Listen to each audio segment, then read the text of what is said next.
Hello friends, good evening. बहुत बहुत स्वागत है आप सभी का आपके अपने यूट्यूब चैनल एग्जामनाथ पे। उम्मीद करता हूं आप सभी मस्त होंगे, जबरदस्त होंगे, जिंदाबाद होंगे। एक और आज नई वीडियो यूपी पुलिस री एग्जाम 2024 जी के जीएस से संबंधित ये वीडियो है और प्रैक्टिस सेट ये 2 आप लोगों के लिए ले आया हूं। चलिए तो समय को वेस्ट नहीं करते हैं, सीधे आते हैं पॉइंट पे आज के पहले प्रश्न की ओर। देखिए आज का हमारा पहला प्रश्न क्या है। आज का पहला प्रश्न है, निम्नलिखित में से भारतीय अर्थव्यवस्था में सब्सिडी या आर्थिक सहायता का वर्णन करने के लिए कौन सा विकल्प सही है। आपसे प्रश्न किया गया है कि भारतीय अर्थव्यवस्था में सब्सिडी या जो आर्थिक सहायता जो सरकार देती है उसका वर्णन के लिए कौन सा विकल्प सही है, ये बताना है। ऑप्शंस है, उत्पादन के कारकों को व्यवसायिक नियमों द्वारा किया गया भुगतान, देश की सरकार के एक उद्यम या एक उद्योग के लिए धन का हस्तांतरण होता है, या निजी कंपनियों द्वारा शेयरधारकों को किया गया भुगतान, या देश की सरकार के लिए एक उद्यम या एक उद्योग द्वारा धन का हस्तांतरण। तो इसका जो राइट आंसर होगा वह होगा आपका ऑप्शन बी। बिल्कुल, देश की सरकार से एक उद्यम या एक उद्योग के लिए धन का हस्तांतरण। तो अब पहले ये जान लेते हैं कि सब्सिडी क्या होता है।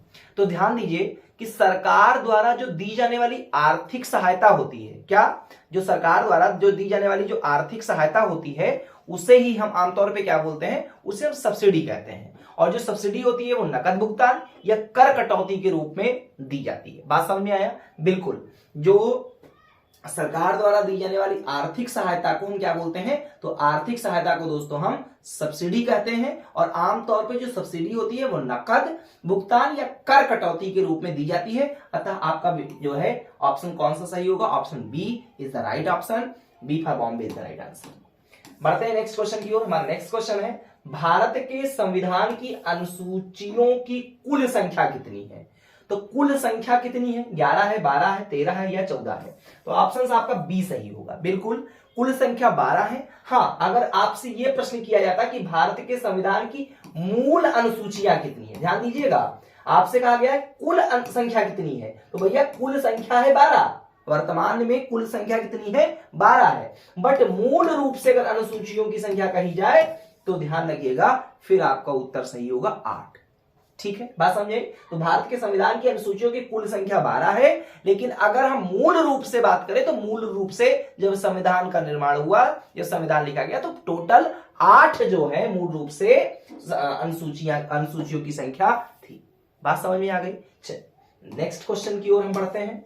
हमारा नेक्स्ट क्वेश्चन है, जीएसटी के लिए संविधान संशोधन के परिणाम स्वरूप संविधान में निम्नलिखित में से कौन सा अनुच्छेद डाला गया है। अनुच्छेद 246 ए, अनुच्छेद 146 बी, अनुच्छेद 122 सी या अनुच्छेद 101 बी। तो इसका जो राइट आंसर है वह होगा अनुच्छेद 246 ए। सॉरी दोस्तों, जीएसटी के लिए थोड़ा सा सर्दी जुकाम बुखार से पीड़ित हूं। जीएसटी के लिए संविधान संशोधन के परिणाम स्वरूप संविधान में कौन सा अनुच्छेद डाला गया है, तो यह अनुच्छेद 246 ए डाला गया है। देखिए ध्यान दीजिए, जो संविधान संशोधन हुआ वो संविधान संशोधन अधिनियम 2016 के द्वारा भारत में वस्तु एवं सेवा कर, जिसको हम गुड्स एंड सर्विस टैक्स, जिसको हम जीएसटी के नाम से जानते हैं। किस नाम से जानते हैं, जीएसटी के नाम से भी जानते हैं, उसको लागू किया गया। कब लागू किया गया, संविधान संशोधन अधिनियम 2016 के द्वारा भारत में वस्तु एवं सेवा कर, इसको हम गुड्स एंड सर्विस टैक्स, जिसका शॉर्ट फॉर्म है जीएसटी है, उसको लागू किया गया। और इस 101वें संशोधन, संविधान संशोधन, ये कौन से नंबर का संविधान संशोधन था, तो ध्यान रखिएगा, इस 101वें संविधान संशोधन के द्वारा एक नया अनुच्छेद बनाया गया और वो अनुच्छेद कौन सा है, अनुच्छेद 246 ए डाला गया है। बात समझ में आया। तो 101वें संविधान संशोधन के द्वारा एक नया अनुच्छेद बना है, अनुच्छेद 246 ए। ध्यान रखिएगा इस पॉइंट को। नेक्स्ट पॉइंट है हमारा, नेक्स्ट क्वेश्चन है, सॉरी, सिंगापुर की मुद्रा कौन सी है। Singapore sterling, Singapore dollar, Singapore रुपया, सिंगापुर येन। तो इसका जो राइट आंसर है वह होगा ऑप्शन बी, सिंगापुर डॉलर। बिल्कुल, सिंगापुर डॉलर जो है वो सिंगापुर की मुद्रा है, जिससे भारत में रुपया है। ठीक है, ऐसे सिंगापुर में कौन सी मुद्रा चलती है, तो वहां पे चलती है सिंगापुर डॉलर। ठीक है, आगे बढ़ते हैं क्वेश्चन नंबर 5 की ओर। पानी का घनत्व अधिकतम होता है, कब होता है। एक 100 डिग्री सेल्सियस पे, 4 डिग्री सेल्सियस पे, 0 डिग्री सेल्सियस पे या -4 डिग्री सेल्सियस पे। आपको बताना है कि पानी का घनत्व जो डेंसिटी होती है वो सबसे ज्यादा कब होती है। तो इसका जो राइट आंसर है वो होगा ऑप्शन बी, बिल्कुल 4 डिग्री सेल्सियस पे जो पानी का घनत्व होता है वह क्या होता है, सबसे ज्यादा होता है, मतलब अधिकतम होता है। प्रायः जो सभी द्रव होते हैं वो गर्म किए जाने पर उनका आयतन क्या होता है, उनका आयतन बढ़ता है। जब हम किसी भी द्रव को गर्म करते हैं तो गर्म किए जाने पर उसके आयतन बढ़ते हैं, परंतु जल जो है वो 0 डिग्री सेल्सियस से और 4 डिग्री से कितने तक, 4 डिग्री सेल्सियस तक जब द्रव को गर्म किया जाता है तो क्या होता है, गर्म करने पर मतलब जल को अगर हम 0 डिग्री सेल्सियस से 4 डिग्री सेल्सियस तक जब गर्म करते हैं तो उसके आयतन में कहीं ना कहीं कमी होती है, मतलब वो आयतन घटता है, अर्थात घनत्व बढ़ता है। देखिए आपको इतना मैं बता दूं कि घनत्व और आयतन जो है इनमें बिल्कुल विपरीत संबंध होता है। विपरीत संबंध का मतलब यहां पर यह है दोस्तों कि जैसे जैसे घनत्व क्या होगा, पदार्थ के घनत्व और आयतन में विपरीत संबंध होता है। तो जैसे जैसे हमारा घनत्व बढ़ता है तो उसका आयतन क्या होगा, वो जो है घटना शुरू हो जाता है। बात यहां पे समझ में आई। तो इतना आप लोग समझिए, कॉमन से वर्ड्स में मैं फिर से समझा देता हूं कि कोई भी द्रव को जब हम गर्म करते हैं, किसी भी द्रव को मतलब लिक्विड फॉर्म में किसी भी चीज को, तो उसके आयतन में बढ़ोतरी होती है। किंतु जल को जब हम गर्म करते हैं 0 डिग्री सेल्सियस से 4 डिग्री सेल्सियस तक, तो उसके आयतन में क्या होता है, उसके आयतन में कमी होती है। और जब आयतन कम होगा तो डेंसिटी मतलब घनत्व उसका बढ़ता है। तो यहां पे पानी का घनत्व अधिकतम कब होता है, तो भैया 4 डिग्री सेल्सियस पे अधिकतम होता है। नेक्स्ट क्वेश्चन है 82 अक्षांश जिसे भारत के मानक मेरिडियन के रूप में भी चुना गया, उत्तर प्रदेश के किस जिले में से होकर गुजरता है, कानपुर, आजमगढ़, इलाहाबाद या हमीरपुर। तो इसका जो राइट आंसर है वह होगा इलाहाबाद, जिसको हम आजकल किस नाम से जानते हैं, प्रयागराज के नाम से जानते हैं। तो देखिए डायरेक्ट ये प्रयागराज से ही नहीं गुजरता है, ध्यान दीजिएगा, ये उत्तर प्रदेश में प्रयागराज के निकट मिर्जापुर से होकर के गुजरता है। कहां से, प्रयागराज के निकट मिर्जापुर से। लेकिन यहां पे देखिए मिर्जापुर कोई ऑप्शन नहीं है, तो मिर्जापुर के निकट कौन सा पड़ रहा है, प्रयागराज पड़ रहा है, तो हम कह सकते हैं कि प्रयागराज आपका सही आंसर होगा। लेकिन ये किस जिले से होकर गुजरता है, तो मिर्जापुर से होकर के गुजरता है। लेकिन ये मिर्जापुर जो है वो इलाहाबाद से निकट है, इसलिए यहां पे इलाहाबाद ऑप्शन को हम सही मान रहे हैं। आगे बढ़ते हैं अगले क्वेश्चन की ओर। भारत में स्वतंत्रता के बाद से कितनी बार नोटबंदी हुई है, स्वतंत्रता के बाद। देखिए क्वेश्चन को बहुत ध्यान से पढ़िए। वैसे अब तक भारत में मतलब स्वतंत्रता के पूर्व और स्वतंत्रता के पश्चात टोटल 3 हुए हैं, लेकिन पूरे संपूर्ण भारत में आजादी से पहले मतलब 1947 से पहले और 1947 के बाद से 2024 तक टोटल 3 नोटबंदियां हुई हैं। लेकिन प्रश्न क्या है, प्रश्न आपसे स्वतंत्रता के बाद कितनी हुई है, तो भैया स्वतंत्रता के बाद 2 हुई है। कितनी हुई है, 2 हुई है। देखिए पहला जो है वो 1946 में हुआ है। कब हुआ है, 1946 में हुआ। और 1946 में जब हुआ है, कब, 1946 में, तो उस वक्त जानते हैं कौन कौन सी नोटें बंद की गई थी नोटबंदी के दौरान।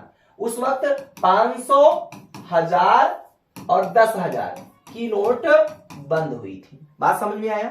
इसके बाद जनवरी 1978 में, ये स्वतंत्रता के पश्चात की बात है। देखिए ये 46 की बात है, मतलब तब हमारा देश जो है आजाद दोस्तों नहीं हुआ था। तो 1978 जनवरी 1978 में उस वक्त मोरारजी देसाई की सरकार थी, जनता पार्टी की सरकार थी। मोरारजी देसाई प्रधानमंत्री हुआ करते थे। तो उस समय भी क्या हुआ था, ये हमारा जो है नोटबंदी लागू हुई थी। और इसके बाद जो है 8 नवंबर 2016 को भी 500 और 1000 की नोट जो है बंद की गई थी। नरेंद्र मोदी की सरकार थी और भारतीय जनता पार्टी की सरकार है, और प्रधानमंत्री कौन है, नरेंद्र मोदी, वर्तमान में भी वही है। और 8 नवंबर 2016 को जो है ये नोटबंदी हुई थी। चलिए आगे बढ़ लेते हैं। तो यहाँ पे ऑप्शन कौन सा सही हो जाएगा, कितने होगा, तो यहाँ पे ऑप्शन बी सही होगा। हाँ, स्वतंत्रता के पूर्व को भी जोड़ दिया जाए तो 3 हो जाएगा, लेकिन स्वतंत्रता के बाद का प्रश्न है इसलिए सिर्फ 2 होगा। Option B for Bombay is the right answer. चलिए आगे देख लेते हैं क्वेश्चन नंबर 8। उत्तर प्रदेश की सरकार को 2020-21 में निम्नलिखित में से किस क्षेत्र में वस्तु व सेवा कर के रूप में राज्य वस्तु और सेवा कर को छोड़कर सबसे अधिक राजस्व प्राप्त करने की उम्मीद है। सीमा शुल्क, राज्य उत्पाद शुल्क, केंद्रीय उत्पाद शुल्क या बिक्री और व्यापार शुल्क। तो इसका जो राइट आंसर होगा वह होगा ऑप्शन बी, राज्य उत्पाद शुल्क। देखिए ये प्रीवियस ईयर क्वेश्चंस है और ये प्रीवियस ईयर क्वेश्चन है कि 2021 में ये प्रश्न आया हुआ है, ये प्रश्न पूछा गया प्रश्न है, इसलिए यहां पे मैंने इस प्रश्न को यहां पे डाल दिया है। तो ऑप्शन बी सही होगा। बढ़ते हैं नेक्स्ट क्वेश्चन की ओर। भारत में जैन मान्यता के अनुसार एक तीर्थकर को एक तीर्थ के संस्थापक के रूप में परिभाषित किया गया है। 24 तीर्थकरों में से पहले कौन है? महावीर है, पार्श्वनाथ है, ऋषभनाथ है या अभिनंदना है? तो इसका जो राइट आंसर है वह होगा ऑप्शन सी, बिल्कुल ऋषभनाथ जी जो है वो क्या है, वो 23वें, यहां पे 24 तीर्थकरों में से पहले कौन है, मतलब यहां पे पूछा जा रहा है कि 23वें नंबर पे कौन। देखिए टोटल 24 हुए हैं, 24 तीर्थकरों में से पहले कौन है, प्रश्न को बात समझिए यहां पे। तो जैन शब्द की उत्पत्ति कौन हुई है, ध्यान से, बहुत ध्यान से पढ़िएगा। देखिए जैन शब्द की उत्पत्ति पहले जान लीजिए किससे हुई है, जिन से हुई है। किससे हुई है? जिन से हुई है, जिसका अर्थ होता है विजेता। जैन शब्द की उत्पत्ति किससे हुई है? जिन से हुई है और जिसका मतलब होता है विजेता। अब देखिए पहले, ये तो आप इसको नोट कर लीजिए। अब देखिए पहले नंबर के जो हमारे वो रहे तीर्थ कर रहे हैं, जो संस्थापक रहे हैं, उनका नाम है ऋषभदेव। पहले नंबर पे कौन था? ऋषभदेव। 23वें पे कौन है और 24वें पे कौन है, ये मैं आपको इंपॉर्टेंट बताए दे रहा हूं। तो 23वें पे है ऋषभनाथ जी, ऋषभनाथ, और 24वां पूछा गया है तो ये है कौन? महावीर, जिनको वर्धमान भी बोला जाता था, वर्धमान। ठीक है, तो ये आपको समझ में आ गया होगा। पहले ऋषभदेव हैं, 23वें नंबर के ऋषभनाथ हैं और फिर महावीर, भगवान महावीर है। ठीक है, समझ में आ गया, बिल्कुल समझ में आ गया होगा। तो यहां पे ऑप्शन सी सही हो जाएगा आपका। क्वेश्चन नंबर 10 है, पुलिस अनुसंधान एवं विकास ब्यूरो के तत्वाधान में निम्नलिखित में कौन सा संस्थान स्थापित किया गया था? सरदार वल्लभ भाई पटेल राष्ट्रीय पुलिस अकादमी, केंद्रीय पुलिस प्रशिक्षण अकादमी, राष्ट्रीय जांच एजेंसी या आंतरिक सुरक्षा अकादमी? तो इसका जो राइट आंसर है वह होगा केंद्रीय पुलिस प्रशिक्षण अकादमी। बिल्कुल, पुलिस अनुसंधान एवं विकास ब्यूरो के तत्वाधान में जो है जो संस्थान स्थापित किया गया था वो था केंद्रीय पुलिस प्रशिक्षण academy. Option B, B for Bombay is the right answer. बढ़ते हैं अगले प्रश्न की ओर। क्वेश्चन नंबर 11, निम्नलिखित में से कौन सी वेबसाइट 3 आयामी तरीके से किसी विशिष्ट जगह को व्यू और रिव्यू करने में मदद करती है? तो Google Earth, Google Mail, Google Desktop या गूगल वीडियो प्लेयर? तो इसका जो राइट आंसर है वह होगा गूगल अर्थ। ध्यान दीजिए यहां पे जो 3 आयामी लिखा हुआ है इसको समझ लीजिए 3D की बात हो रही है। बिल्कुल 3D आप जानते होंगे, तो 3D की ही बात हो रही है। इसको कैपिटल डी में कर देता हूं, 3D की बात हो रही है। 3 जो है 3 आयामी से यहां पे मतलब है 3D। तो 3D से ही आजकल क्या हो रहा है भैया, बहुत कुछ हो रहा है। प्रश्न क्या था कि कौन सी वेबसाइट 3 आयामी मतलब 3D तरीके से किसी विशिष्ट जगह को व्यू और रिव्यू करने में मदद करती है? तो उसका ऑप्शन सही होगा आपका गूगल अर्थ।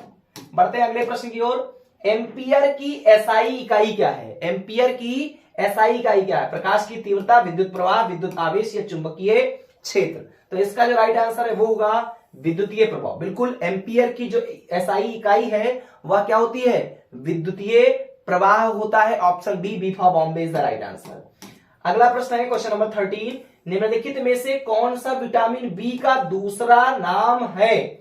दूसरा नाम क्या है vitamin B? Thiamine, niacin, pyridoxine या रिबोफ्लेविन? तो इसका जो राइट आंसर होगा वह क्या होगा? पायरिडॉक्सिन। ऑप्शन सी आपका जो है सही होगा। ऑप्शन सी सही होगा। निम्नलिखित में से कौन सा विटामिन बी का दूसरा नाम है? तो पायरिडॉक्सिन सही ऑप्शन होगा। नेक्स्ट क्वेश्चन है हमारा। देखिए अगर वीडियो अच्छी लग रही हो तो आप लोग सब्सक्राइब करा करिए, लाइक किया करिए, दोस्तों के साथ शेयर किया करिए। ठीक है, मेरी बहुत आदत नहीं है कि मैं आपसे बार बार, क्योंकि मैं जानता हूं कि हमारे जितने भी व्यूअर्स हैं, जितने भी हमको जो है देख रहे हैं, वीडियो अच्छी लगेगी आप सब्सक्राइब कर लेंगे। तो बार बार मुझे इसको, क्योंकि मैं चाहता हूं कि जब आपको मैं कंटेंट डिलीवर करूं उस वक्त सिर्फ कंटेंट डिलीवर करूं, सिर्फ आपको उस समय मैं पढ़ाऊं। क्योंकि मैं दूसरे YouTube चैनल वालों की तरह ये नहीं करता हूं कि हर बात पे भैया बस व्यूज बढ़ाओ, भैया सब्सक्राइबर्स भैया सब्सक्राइब कर लो। ये आपकी ड्यूटी बनती है कि अगर मैं मेहनत कर रहा हूं तो आप सभी क्या करेंगे, आप सभी सपोर्ट किया करिए, क्योंकि आपका एक लाइक से कुछ नहीं मिलता है। आप भी जाकर के देख लीजिए यूट्यूब पे, लाइक का कोई नहीं है, लेकिन हाँ एक मोटिवेशन मिलता है, उस हमें मोटिवेशन मिलता है, एक नया टॉनिक मिलता है, एक नई ऊर्जा उससे मिलती है दोस्तों। तो आपका एक लाइक, आपका कुछ नहीं जाता है, बट हाँ जितना मैं बूस्ट होगा उतने बढ़िया कंटेंट मैं आपके लिए लेके आ पाऊंगा, उतनी ज्यादा ऊर्जा हमारे पास होती है कि नहीं यार मुझे और बेहतर करना है, मुझे बहुत सारे लोग देख रहे हैं। तो आपका एक लाइक बहुत जबरदस्त काम करता है, बहुत ऊर्जा प्रदान करता है। उसको जरूर आप जो है, आपके कमेंट्स, आपके पॉजिटिव कमेंट्स कहीं ना कहीं एक ऊर्जा से भर देते हैं हर एक शिक्षक को। तो वो किया करिए अगर वीडियो अच्छी लगे। यहां पे अगला क्वेश्चन है हमारा, केंद्रीय पुलिस प्रशिक्षण अकादमी कहां स्थित है? जो केंद्रीय पुलिस प्रशिक्षण अकादमी है वो कहां स्थित है? हैदराबाद, नई दिल्ली, नागपुर या भोपाल? तो इसका जो राइट आंसर होगा वो होगा भोपाल। बिल्कुल भोपाल जो है ये केंद्रीय पुलिस प्रशिक्षण अकादमी कहां स्थित है? तो भैया भोपाल में स्थित है। ठीक है, नेक्स्ट क्वेश्चन हमारा क्या है? नेक्स्ट क्वेश्चन है, इरिडियम परत की खोज किसने की और नोबेल पुरस्कार भी उसने जीता है? वो कौन से कैंडिडेट हैं जिन्होंने इरिडियम परत की खोज की और बाद में उन्हें नोबेल पुरस्कार भी मिला? तो पहले बता हम ये दोस्तों जान लेते हैं कि इरिडियम होता क्या है। तो इरिडियम एक रासायनिक तत्व है। इरिडियम क्या है? इरिडियम एक रासायनिक तत्व है। क्या है ये? इरिडियम एक रासायनिक तत्व है जिसका प्रतीक जानते हैं क्या होता है? IR होता है। क्या होता है? IR होता है, तथा इसका परमाणु क्रमांक कितना होता है? 77 होता है, 77 इसका वो होता है। तो क्वेश्चन क्या है, इरिडियम परत की खोज किसने की और नोबेल पुरस्कार भी बाद में जीता? तो आंसर क्या होगा? हेनरी मोसेली होगा, पेरे क्यूरी होगा, सैंटियागो रेमोन होगा या लुइस अल्वारेज होगा? तो यहां पे जो राइट आंसर है वह है लुइस अल्वारेज। जी हाँ, इरिडियम परत की खोज लुइस अल्वारेज ने किया, जो बाद में नोबेल पुरस्कार भी जीते हैं। आगे बढ़ते हैं अगले प्रश्न की ओर। हमारा अगला प्रश्न है क्वेश्चन नंबर 16। मार्च 2020 में उत्तर प्रदेश सरकार द्वारा जारी आंकड़ों के अनुसार उत्तर प्रदेश के निम्नलिखित में से कौन से जिले ने राज्य की जीडीपी में न्यूनतम योगदान दिया है? चित्रकूट, श्रावस्ती, महोबा या सोनभद्र? तो इसका जो राइट आंसर है वह है श्रावस्ती। बिल्कुल बिल्कुल हमारे ये बगल के जिले की बात है। ठीक है, अच्छा प्रश्न भी है ये। तो जीडीपी में न्यूनतम योगदान किसने दिया है? तो भैया ये है तो हमारे जिले के बगल का, लेकिन न्यूनतम योगदान दिया है, बहुत अच्छा योगदान श्रावस्ती ने नहीं दिया है। तो ऑप्शन बी आपका सही होगा, B for Bombay is the right answer. उस देश का यहां पे दोस्तों होना चाहिए, उसे नहीं होना चाहिए। क्या होना चाहिए? एक जस्ट अ मिनट, ये क्या होना चाहिए यहां पे होना चाहिए उस। तो उस देश का नाम आपको बताना है, उस देश का नाम बताइए जिसके साथ भारत ने नवंबर 2019 में न्यायिक और अन्य कानूनी क्षेत्रों में सहयोग करने के लिए समझौता ज्ञापन पर हस्ताक्षर किया है। श्रीलंका, बांग्लादेश, नेपाल या मालदीव? तो इसका जो राइट आंसर है वह होगा मालदीव। बिल्कुल मालदीव के साथ जो है 2019 में भारत ने न्यायिक और अन्य कानूनी क्षेत्रों में सहयोग पर एक समझौता पर ज्ञापन जो है किया और हस्ताक्षर भी उन्होंने उस पर किया। क्वेश्चन है नेक्स्ट, निम्नलिखित में से कौन सी पुस्तक, ये देखिए कुछ इधर है, यहां पे क्या होना चाहिए? तो यहां पे दोस्तों होना चाहिए अलेक्जेंडर। ठीक है, ऐसे याद कर लिए यहां पे अलेक्जेंडर। ठीक है, इसको काट लीजिए। अलेक्जेंडर ड्यूमा द्वारा लिखी गई है। अलेक्जेंडर ड्यूमा द्वारा कौन सी पुस्तक लिखी गई है? ठीक है, the three musketeers, the adventures of Tom Sawyer, the decline and fall of Roman empire, the old man and the sea? तो कौन सी पुस्तक जो है लिखी गई है अलेक्जेंडर ड्यूमा के द्वारा? तो इसका जो राइट आंसर है वो होगा the three musketeers. The three musketeers जो है ये पुस्तक लिखी गई है किसके द्वारा? अलेक्जेंडर ड्यूमा के द्वारा। नेक्स्ट क्वेश्चन है, निम्नलिखित में से कौन सा दिन केंद्रीय रिजर्व पुलिस बल मतलब CRPF central reserve police force की स्थापना दिवस के रूप में मनाया जाता है? ठीक है, 14 अप्रैल, 14 जुलाई, 8 मार्च या 27 जुलाई? तो इसका जो राइट आंसर है वो होगा ऑप्शन डी 27 जुलाई। तो 27 जुलाई 1939, आपको सन भी मैंने बता दिया यहां पे, 27 जुलाई 1939 से ही ये स्थापना दिवस मनाया जा रहा है। किसका? सेंट्रल रिजर्व पुलिस फोर्स मतलब सीआरपीएफ, केंद्रीय रिजर्व पुलिस बल जो है कि स्थापना दिवस कब मनाया जाता है भैया? 27 जुलाई को मनाया जाता है। कब से मनाया जा रहा है? 1939 से मनाया जा रहा है। ठीक है, समझ में आया? तो ये थे कुछ महत्वपूर्ण प्रश्न आपके लिए। और ऐसी ही प्रैक्टिस सेट अगर आपको चाहिए तो आप लोग ज्यादा से ज्यादा लाइक करें, शेयर करें, चैनल पे नए हो तो सब्सक्राइब करें, फॉलो करना बिल्कुल ना भूलिएगा, बेल आइकन की घंटी को जरूर प्रेस कीजिएगा जिससे महत्वपूर्ण वीडियोस मिलती रहे। बहुत बहुत धन्यवाद। Thanks for watching.